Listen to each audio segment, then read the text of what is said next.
Amen. Shalom, bien-aimés. Dieu soit loué, lui qui nous a encore donné cette journée pour être dans sa présence, pour nous décharger sur lui de tous nos fardeaux, de tous nos soucis, de tous nos problèmes, parce que lui, il prend soin de nous. Il est merveilleux, il est capable de tout. Et nous avons besoin du Saint-Esprit pour continuer à mener cette vie de façon à plaire à notre Dieu. Est-ce que nous pouvons encore acclamer pour cette belle mélodie qui élève, oui, la puissance de Dieu et l'action du Saint-Esprit. Amen. C'est une grâce d'être en vie, en santé, mouvement et être de la part de notre Dieu. C'est comme ça que je vous prie de vous lever. Nous allons lire la parole de Dieu. Cette parole qui est notre code de route. Cette parole qui est notre lumière pour éclairer nos sentiers, éclairer nos décisions, éclairer notre intelligence. Nous lisons aujourd'hui dans Matthieu chapitre 15, du verset 21 au verset 28. Matthieu 15, 21 à 28. Je vais lire au nom de notre Seigneur Jésus-Christ. Jésus étant parti de là, se retira dans les territoires de Tyr et de Sidon. Et voici une femme cananéenne qui venait de ces contrées lui cria: Aie pitié de moi, Seigneur, fils de David. Ma fille est cruellement tourmentée par le démon. Il ne lui répondit pas un mot. Et ses disciples s'approchèrent et lui dirent avec instance: Renvoie-la, car elle crie derrière nous. Il répondit: Je n'ai été envoyé qu'aux brebis perdues de la maison d'Israël. Mais elle vint se prosterner devant lui, disant: Seigneur, secours-moi. Il répondit: Il n'est pas bon, il n'est pas bien de prendre le pain des enfants et de le jeter aux petits chiens.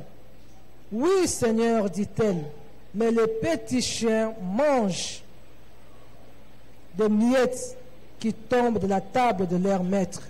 Alors Jésus lui dit: Femme, ta foi est grande, qu'il te soit fait comme tu veux. Et à l'heure même, sa fille fut guérie. Femme, ta foi est grande, qu'il te soit fait comme tu veux. Merci Seigneur, parce que tu es là pour nous parler. Manifeste-toi, Seigneur. Gloire te soit rendue à tous jamais. Amen. Amen. Nous pouvons nous mettre. Je sais que nous connaissons bien ces textes, l'histoire de cette femme. Nous connaissons cela et nous avons déjà reçu beaucoup de prédications sur ça. J'ai toujours dit, la parole de Dieu, c'est comme une forêt. Tout chasseur qui entre sort avec son gibier. Il y en a qui sortent avec des écureuils, il y en a qui sortent avec des antilopes, et il y en a qui sortent avec des éléphants. Ça dépend de ce que tu cherches. Aujourd'hui, le Seigneur m'a mis à cœur, par rapport à ce texte, de partager avec vous sur le thème « La foi véritable surmonte les obstacles ». Amen. La foi véritable. Nous avons besoin de la foi. Et quand nous vivons, c'est toujours par la foi. Pour entrer dans un taxi et être sûr qu'on va arriver là où on va, on a besoin de la foi. On ne va pas demander au chauffeur: est-ce que tu as un permis? Est-ce que tu n'as pas bu? Est-ce que tu n'as pas un problème? Tu entres, tu crois qu'en entrant, tu vas arriver. Alléluia. Et même quand tu as décidé de venir au culte, c'était par la foi. Tu as dit: je vais au culte. Il y aura sûrement une prédication. C'est la foi. C'est une foi générale. Mais la Bible dit: le juste vivra par la foi. Et en tant que juste, nous avons besoin pas seulement de cette foi générale pour nous permettre de vivre la vie de tous les jours, mais nous avons besoin d'une foi particulière, d'une véritable foi qui surmonte les obstacles, pour que nous puissions déplacer les montagnes, pour que nous puissions déclencher des miracles. C'est ce que nous voulons. Parce que dans la vie, nous avons toujours des défis à relever, des projets à réaliser, des rêves. Et chaque fois que nous voulons réaliser cela, il arrive que nous puissions rencontrer des obstacles parce que ce n'est pas facile d'obtenir ce qu'on désire. Il y a toujours des obstacles. Les faibles, des fois, ils se découragent et ils abandonnent. Mais il y en a qui vont jusqu'au bout. Et ils ont un secret. Et c'est comme cette femme. Alléluia. Elle est allée jusqu'au bout et elle a obtenu ce que son cœur voulait. Pour la petite histoire, Jésus a commencé son ministère en Israël, bien sûr. Il prêchait, il enseignait, les miracles s'opéraient. Et d'ailleurs, avant cela, il a même fait la multiplication de pain et beaucoup de guérisons. Mais malheureusement, ou heureusement pour nous, il y a de ses frères, des juifs, qui n'ont pas cru en lui. Principalement le prêtre, les responsables religieux, les pharisiens. Ils ont commencé à lui bombarder de questions. Vraiment un interrogatoire sérieux pour savoir quelle était la source de son autorité. Quels sont ces enseignements qu'il donnait, qui étaient différents de ceux qu'elle avait toujours donné.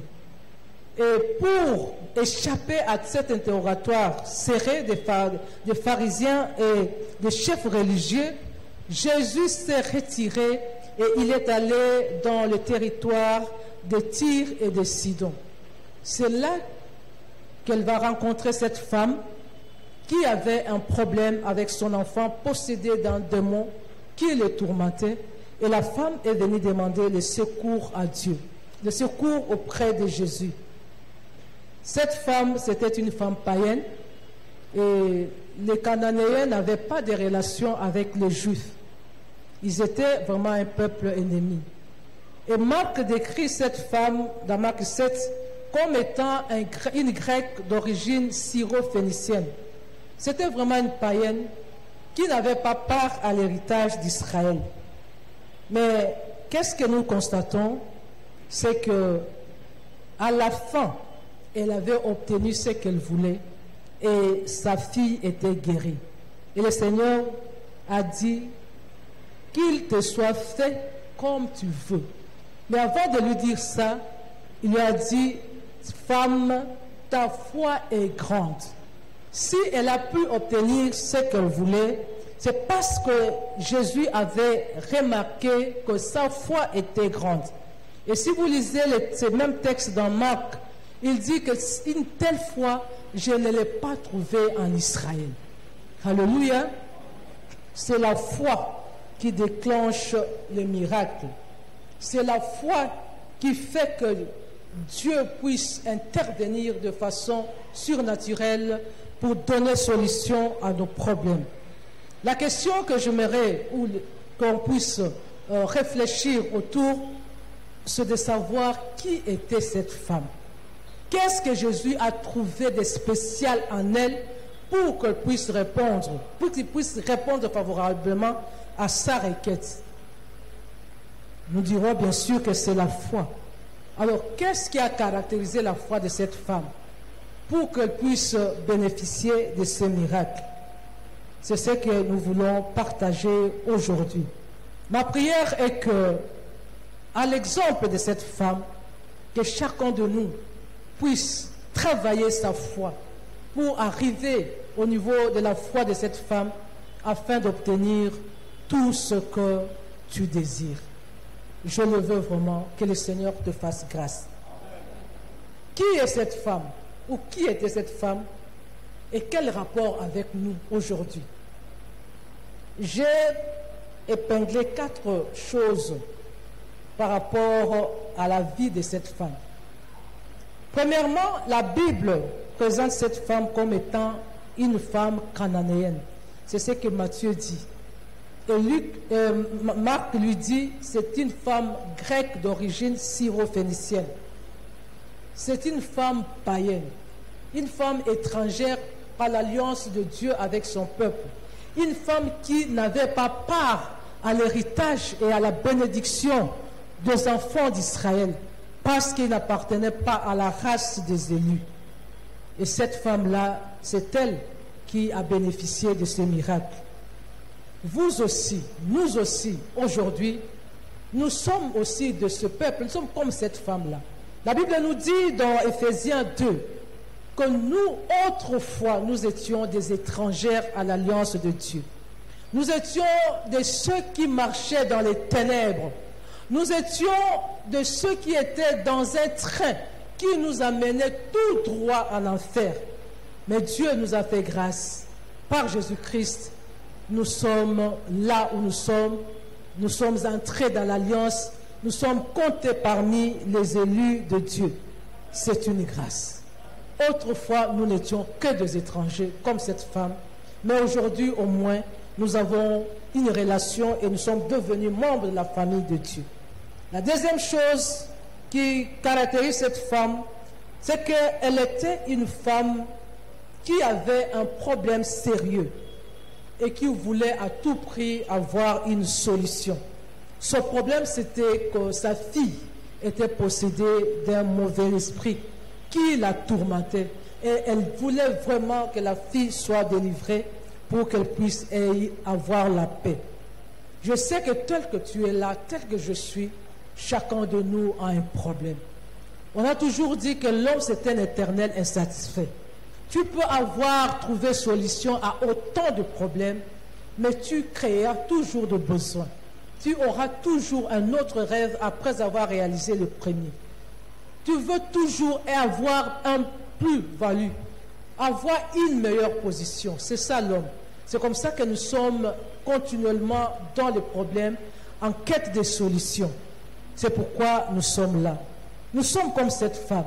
Nous avons des problèmes. Peut-être personnellement, tu n'as pas un problème particulier, mais autour de toi, dans ta famille, il y a toujours un problème qui tourmente. Il y a toujours un problème qui dérange. Il y a toujours un problème pour lequel on cherche la solution. Ça peut être un problème familial, ça peut être une malédiction, ça peut être, je ne sais pas, des échecs qui se répètent, ça peut être qu'il n'y a pas une personne qui élève la tête dans la famille, ça peut être un enfant qui est envoûté, un enfant qui s'est méconduit, un enfant qui est dans la drogue, un enfant qui est dans la prostitution. Ça peut être, on a toujours un problème. Peut-être qu'on veut avoir une promotion, peut-être qu'on veut faire un voyage, peut-être on veut vraiment faire des affaires qui puisse être vraiment prospère. Nous avons toujours un problème et c'est pourquoi nous sommes là. Donc nous sommes comme cette femme. Autre chose, cette femme avait attendu parler de Jésus comme solution à son problème. Ce n'est pas que l'enfant était possédé ce même jour-là. On peut imaginer que cette femme-là avait son enfant possédé de mauvais esprits depuis un moment et elle a sûrement cherché des solutions. Elle a peut-être aussi consulté, je ne sais pas, de médecins, de féticheurs, de prêtres, de sa religion, de ses divinités. Il les a consultés, mais elle n'a pas trouvé solution. Elle a entendu parler de Jésus, ce qu'il faisait en Israël. Et elle a dit, cette fois comme il est là, c'est la solution à mon problème. Toi et moi aussi, d'une façon ou d'une autre, nous avons entendu parler de Jésus. Si nous sommes là, c'est parce que nous avons cru en Jésus. C'est parce que quelqu'un nous a parlé de Jésus. C'est parce que quelqu'un nous a dit que Jésus est capable de résoudre tous nos problèmes. C'est parce que nous avons lu ou entendu parler de Jésus-Christ qui nous appelle pour déposer auprès de lui nos fardeaux et lui donnera le repos. C'est pourquoi nous sommes là, pour nous décharger de tous nos soucis, parce que lui, il prend soin de nous. Nous avons aussi, comme cette femme, entendu parler de Jésus. Et la quatrième chose, c'est que cette femme a rencontré des obstacles sur son chemin quand il allait chercher la solution auprès de Jésus. La première barrière, c'était une barrière culturelle. Elle était païenne et Jésus-Christ était un Israélite, un Juif. Il n'y avait pas de relation entre nous. Il ne pouvait pas aller voir Jésus à cause de cette barrière culturelle. En plus, c'était une femme. Et quand il arrive quand même auprès de Jésus, il a rencontré les disciples qui étaient aussi une barrière pour lui. Il s'est fait violence, elle rencontre quand même Jésus, elle pose son problème, Jésus lui répond par un silence. Ne dit-on pas qu'on répond aux imbéciles par le silence? Elle pouvait se considérer, bon, il me considère comme imbécile, je dois rentrer. Non, elle a tenu bon, elle a continué à supplier Jésus. Les disciples ont même intervenu pour dire à Jésus, en tout cas, renvoie-la. Si tu vas donner la solution, donne pourvu qu'elle nous laisse tranquille, parce qu'elle met debout derrière nous. Jésus dit aux disciples, j'ai été envoyé pour le brebis, rien que pour le brebis perdu de la maison d'Israël. Quand la femme a entendu, elle a continué à supplier Jésus. Et Jésus lui dira, il n'est pas bon de donner le pain des enfants aux chiens. Et la femme ne s'est pas arrêtée, elle a continué à insister. Et comme nous le savons, elle a eu gain de cause. Jésus était même frappé par sa foi. Elle l'a prise comme modèle pour donner un enseignement aux disciples, disant que je n'ai pas rencontré une telle foi en Israël. Et dire à la femme, parce que ta foi est grande, tu as ce que tu désirais. Bien-aimé, c'est quelque chose qui est frappant. Parce que nous ne pouvons rien obtenir de Dieu sans la foi. La Bible dit, sans la foi, personne ne peut être agréable à Dieu. Et quand on n'est pas agréable à Dieu, on ne peut rien trouver. On ne peut rien obtenir de lui. Parce que celui qui s'approche de Dieu doit croire que Dieu existe et il est le rémunérateur de ceux qui le cherchent. C'est ce que la Bible nous dit dans Hébreux 11 au verset 6. Et papa a l'habitude de dire que la foi est la seule monnaie qui a cours légal au ciel. Dans toutes les transactions avec le ciel, c'est la foi que nous présentons comme monnaie et en échange, Dieu nous donne ce que notre cœur désire. C'est comme pour dire que sans la foi, on ne peut rien obtenir. La foi est vraiment importante pour nous. La foi qui déclenche le miracle, cette foi qui transporte les montagnes. Et cette foi est particulière. Cette foi doit être véritable. Cette foi doit être grande comme celle de la femme. Nous voulons maintenant voir qu'est-ce qu'il y avait de particulier dans la foi de cette femme pour qu'elle obtienne cette grâce auprès de Jésus. J'ai épinglé 4 choses qui caractérisaient la foi de cette femme. La première chose, c'est que cette femme a reconnu que Jésus-Christ était Messie, que Jésus-Christ était le Sauveur, parce qu'il appelle par son titre messianique fils de David. Parce que les prophètes ont annoncé des années, des siècles auparavant, que le Messie viendra pour établir le règne de justice, pour sauver le peuple, pour le délivrer de toute emprise du mal. Et ce sauveur, ce oint sera de la lignée royale de David. Et cette femme l'a su. Elle l'a reconnu que celui-ci n'est pas n'importe qui. C'est lui le oint, c'est lui le fils de David. C'est comme ça qu'il a appelé Seigneur, fils de David. C'est comme pour dire que cette femme-là connaissait les Écritures. Elle connaissait l'histoire du peuple d'Israël. Parce qu'on ne peut pas d'emblée détecter que Jésus-Christ est le Messie si tu ne connais pas l'histoire du peuple d'Israël, si tu ne connais pas la parole de Dieu.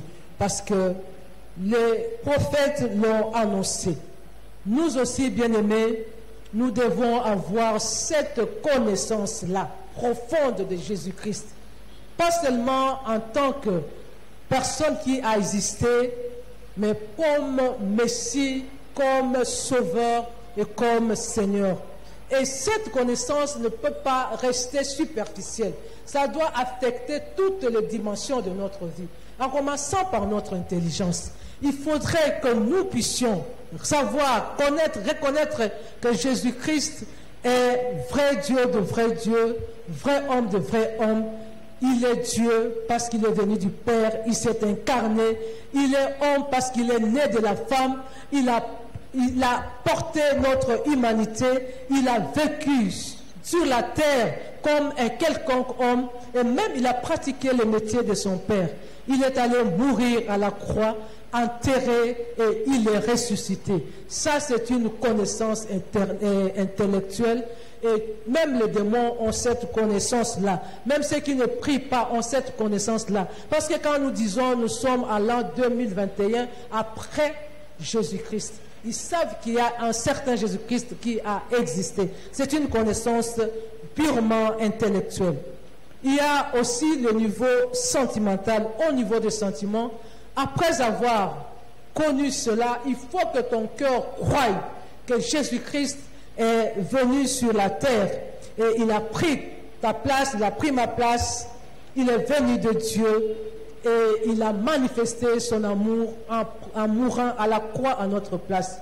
Et cette connaissance qui affecte nos sentiments va nous pousser à répondre à cet amour divin par notre amour. C'est-à-dire nous devons dans notre cœur accepter Jésus-Christ, répondre, l'aimer de façon inconditionnelle parce que lui, il nous a aimés. Nous devons l'aimer plus que tout. La Bible dit, tu aimeras le Seigneur ton Dieu de tout ton cœur, de toute ton âme, de toute ta force. Donc nous devons aimer Jésus-Christ plus que quiconque sur cette terre, plus que tout le bien de ce monde, plus que l'argent, plus que n'importe qui et n'importe quoi.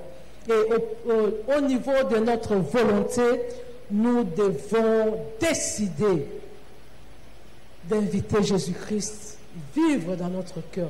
À chaque instant de notre vie, nous devons décider de n'aimer que Jésus, de ne vivre que pour Jésus, de servir que Jésus-Christ, de faire tout pour que Jésus-Christ soit toujours honoré dans notre vie. L'apôtre Paul dit dans Galates 2, 21, que ce n'est plus moi qui vis, mais c'est Christ qui vit en moi. Nous devons arriver à ce niveau-là de vivre pour Jésus-Christ parce que Jésus-Christ est mort à notre place. Alléluia.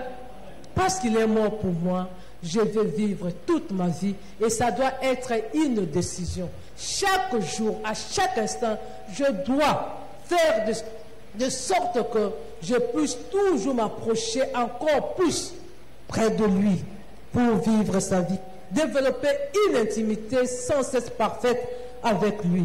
Et cette connaissance implique que nous devons nous assurer qu'il y a eu un jour où nous avons effectivement tourné le dos au péché, à notre vile manière de vivre que nous ont légué nos ancêtres, et nous avons tourné le dos au péché parce que Jésus-Christ est mort pour ces péchés-là.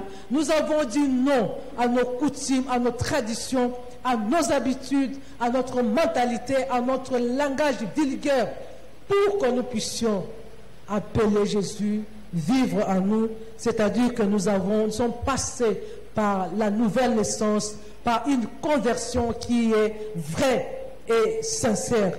C'est comme l'évangéliste Jean dit par rapport à la causerie ou la conversation de Jésus-Christ avec Nicodème, il faut que tu naisses de nouveau. Il faut naître de nouveau par l'Esprit.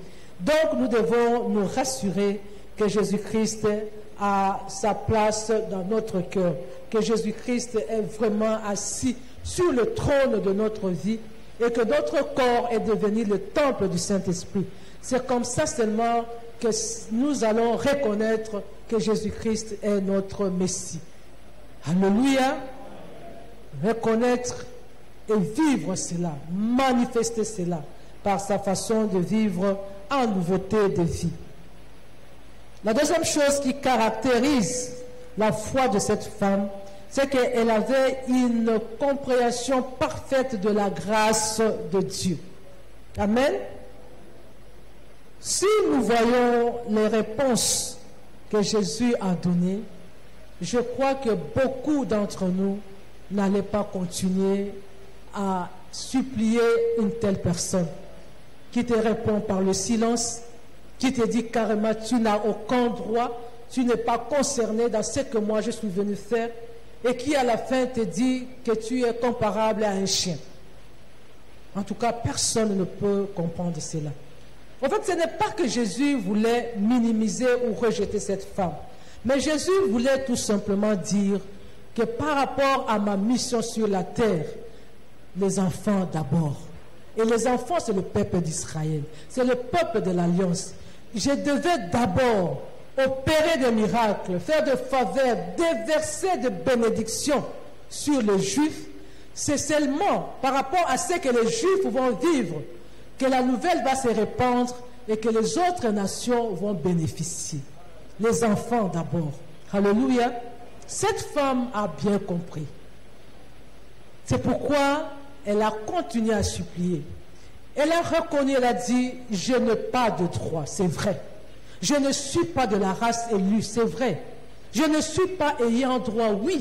Je ne suis pas enfant pour me mettre à la table avec le maître de la maison, oui. Mais je suis un petit chien qui attend les miettes. C'est-à-dire que je suis là, pas parce que je le mérite, mais juste une faveur. Accorde-moi cette faveur-là. Alléluia. Et elle en a tiré bénéfice. C'est pour dire que nous aussi, nous devons reconnaître que tout ce que Dieu fait pour nous, tout ce que Dieu nous donne, nous ne le méritons pas. C'est par grâce. Alléluia. Au moyen de notre foi en Jésus-Christ. Alors, si nous avons une telle compréhension de la grâce de Dieu, je crois que même notre façon de prier va changer. Parce qu'il y a des gens qui, quand ils prient, c'est comme s'ils donnaient un ordre à leurs serviteurs. Seigneur, donne-moi. Seigneur, fais ceci pour moi. Seigneur, je veux ceci. Mais Dieu n'est pas notre serviteur.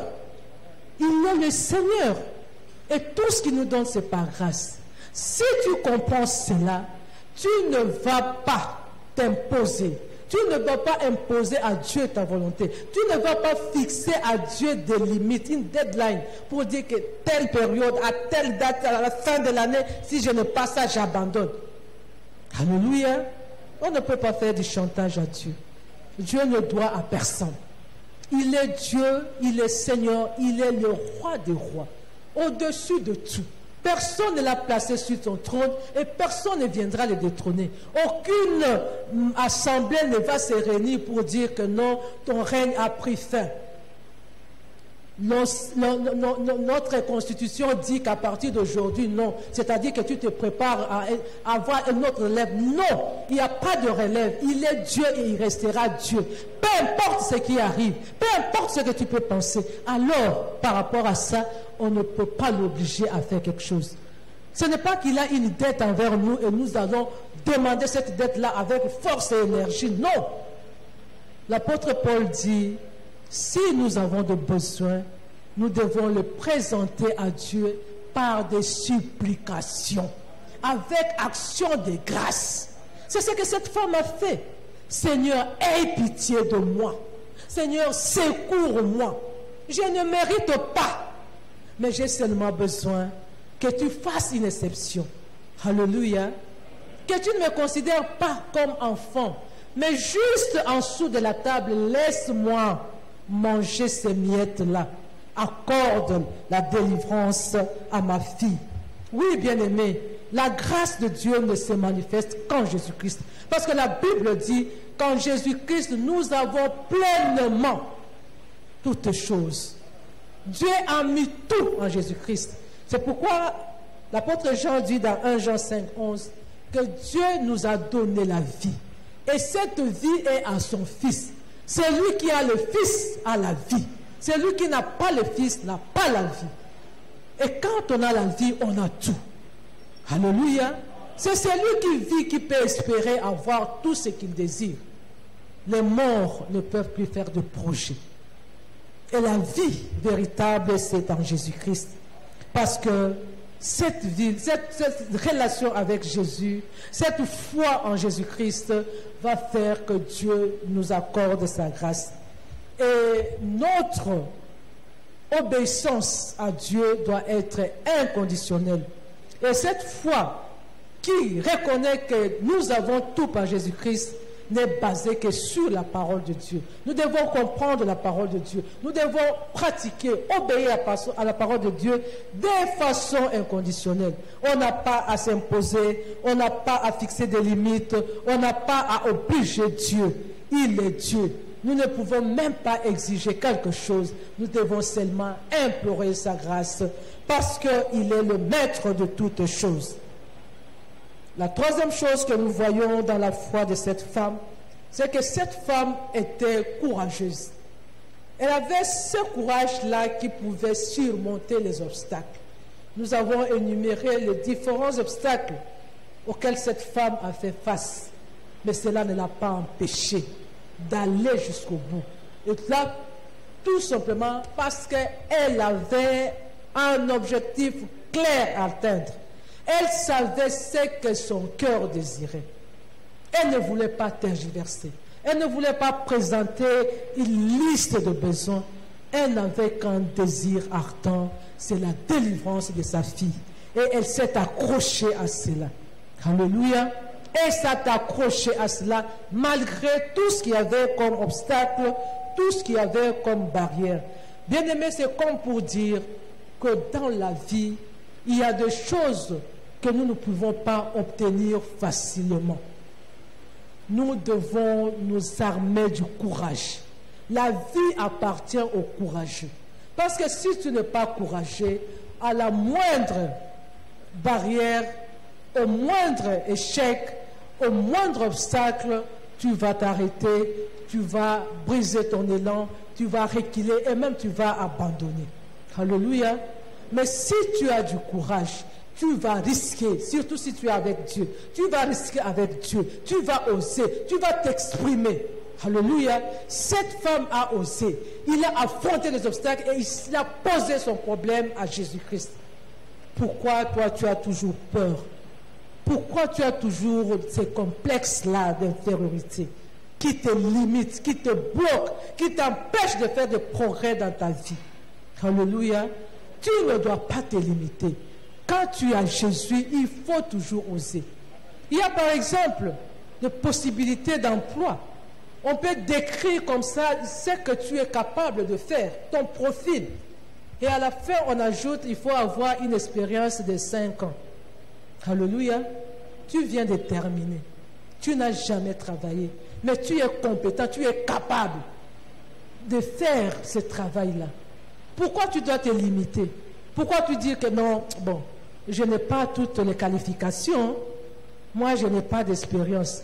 Ceux qui ont de l'expérience, ils ont commencé avec 5 ans d'expérience. Alléluia. Ils ont commencé quelque part à zéro.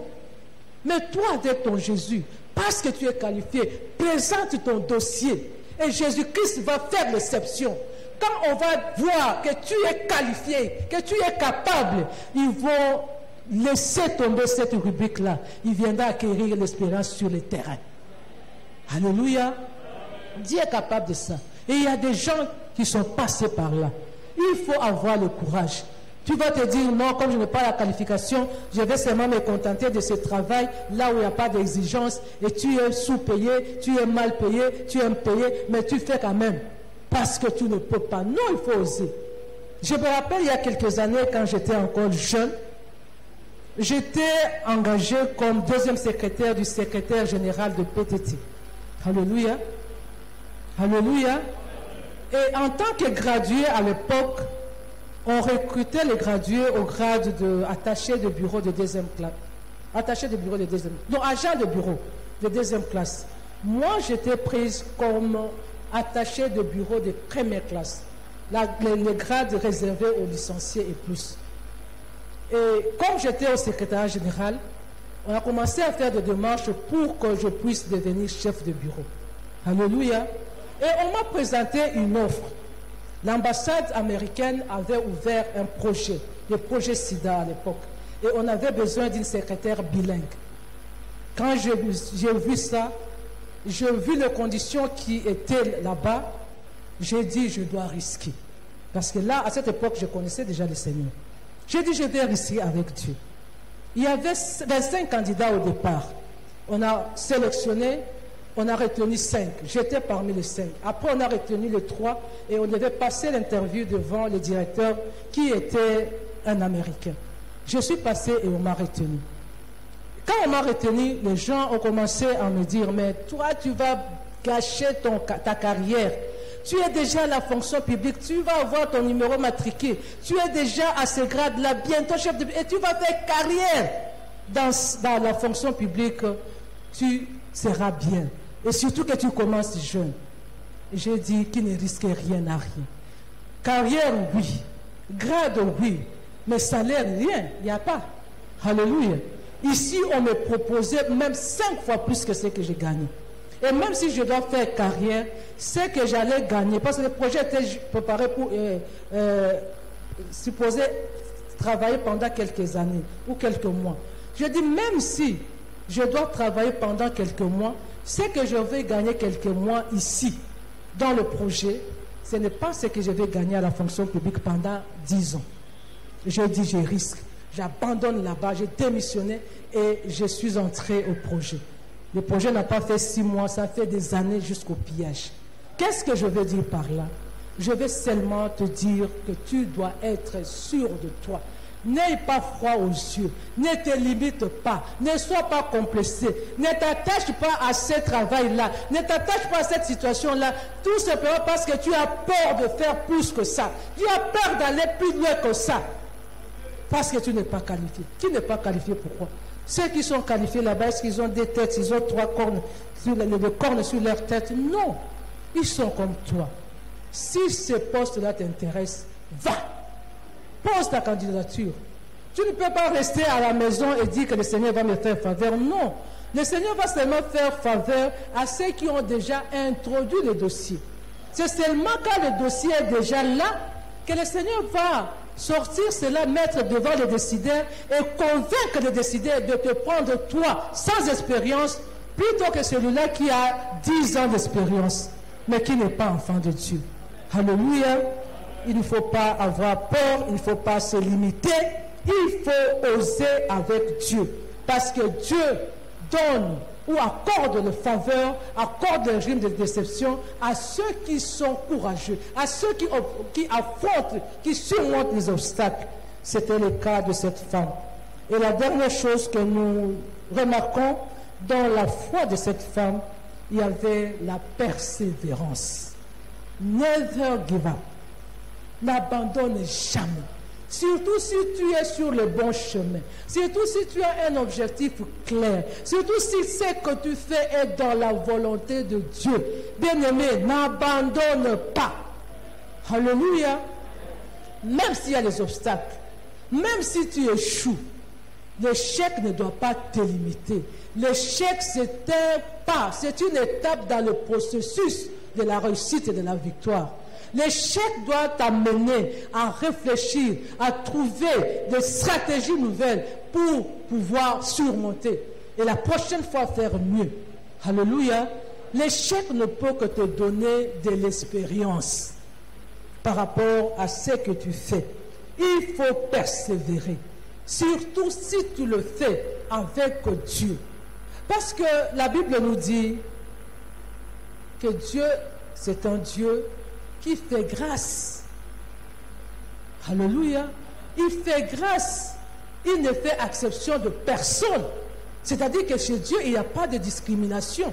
S'il peut bénir tel, pourquoi pas moi? Il ne fait pas de discrimination. Moi aussi, je suis créé à son image. Il peut me faire faveur. Pourquoi je dois abandonner? La Bible dit que Dieu se laisse trouver par ceux qui le cherchent de tout leur cœur. Mais moi, je le cherche. Ce que je veux là, je le cherche à genoux dans la prière. Pourquoi le Seigneur ne va pas me donner? Je n'abandonnerai pas jusqu'à ce que je vais saisir ma promesse. Parce que la Bible dit que Dieu est fidèle à ses promesses. Alléluia. Ce qu'il promet à ses enfants, il les réalise. La Bible dit aussi que Dieu donne à celui qui demande. Il ouvre à celui qui frappe. Mais moi je demande, moi je frappe. Pourquoi il ne va pas ouvrir? Je continuerai à frapper jusqu'à ce qu'il va m'ouvrir. C'est l'exemple de cette femme-là qui était devant le juge unique. Le juge a refusé de lui rendre justice. Cette femme a persévéré. Il a continué à le perturber jusqu'au jour où le juge a dit, pour que je sois tranquille, que je fasse justice à cette femme. Moi aussi. Je vais persévérer, je vais continuer à crier, je vais continuer à gêner, je vais continuer à prier, je vais continuer à veiller, je vais continuer à présenter le même problème jusqu'à ce que le Seigneur me donnera gain de cause. Bien-aimé, n'abandonne pas. N'abandonne pas, bien-aimé. Il faut t'accrocher à ton rêve. Il faut t'accrocher à ton rêve. Il faut t'accrocher à ces désirs-là. Parce que Dieu va le réaliser. Ne tiens pas compte de ton âge. Quelqu'un a dit, l'âge n'est qu'un chiffre. La jeunesse, c'est l'état d'esprit. Alléluia. Ne dit-on pas que la jeunesse c'est de 7 à 77 ans. Est-ce que tu as déjà ces 77 ans? Et même si tu en as, c'est ton esprit. Si ton esprit est jeune, tu resteras jeune. Même à 100 ans. Et tu peux encore aspirer à de grandes choses. Alléluia. Parce qu'il y en a qui abandonnent tout simplement. J'ai longtemps cherché, l'âge avance, je ne peux plus. Qui te dit que tu vas mourir demain? Alléluia. Ceux qui ont de l'espoir, qui se croient jeunes, est-ce qu'ils ne meurent pas? Il y en a qui meurent avant d'avoir atteint 30 ans, avant d'avoir 40 ans. Mais il y en a aussi qui vont jusqu'à 100. Et qui te dit que tu n'es pas de la liste? Pourquoi tu abandonnes? Parce que l'âge est avancé.